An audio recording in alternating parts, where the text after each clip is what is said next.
Sir, mas madali ba magkabisado ng fiddle? Lalo na yung sa dulo na banda pag kinabisado bawat scale or may other way pa? Okay, so the violin and the fiddle is the same instrument with different playing styles. Okay? So, ang siguro ang tiyatro mo, improvisation, understanding, harmony, yan. So, lahat yan nakukuha through constant practice and experience. Siyempre, yung mastery ng scale, kasama yon, no? So, wala naman pinagkaiba yan pagdating sa principle na kailangan ma-master mo yung ginagawa mo.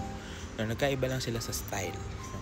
Pero if I were you, kung gusto mo mas maging well-rounded ka, nagkakatalo lang yan sa ano yung pinapakinggan mo. Okay? So, masterin mo yung fundamentals ng violin playing.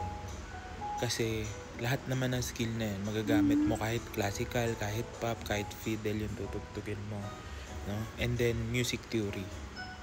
Kasi yung music theory is basically labeling kung ano yung ginagawa mo, ano yung naririnig mo. So, kapag alam mo na, pag nagarating mo, ganito, okay, yung interval na to 7, ganyan.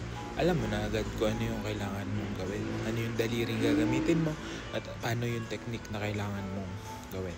So, kung nagsisimula kayo, fundamentals mo na, tone production, intonation, yan. Tapos yun, scales. Wala namang ibang way kasi at the end of the day, it's just practice kung paano mo siya ginagawa. Paano mo ma-absorb sa buong katawan mo, no? Paano ma-absorb sa isip mo para ma-transfer sa katawan mo yung ginagawa mo. Yun lang ang mastery, no? Ngayon, once sa master mo na yan, basics na yan, madali ka na matugtog ng kahit anong gusto mo.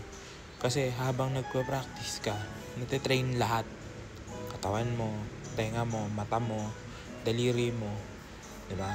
So ngayon, kapag nakinig ka ng isang kanta, medyo may may awareness ka na ano yung mga pinapakinggan mo, let's say. Diba?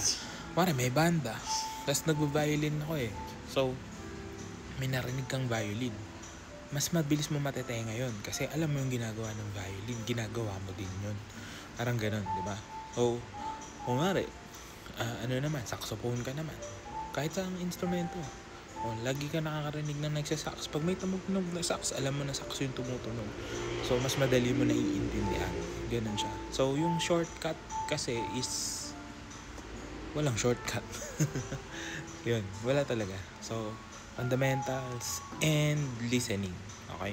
So, makinig ka na makinig. Yung gusto mong style ng tugtog, pakinggan mo.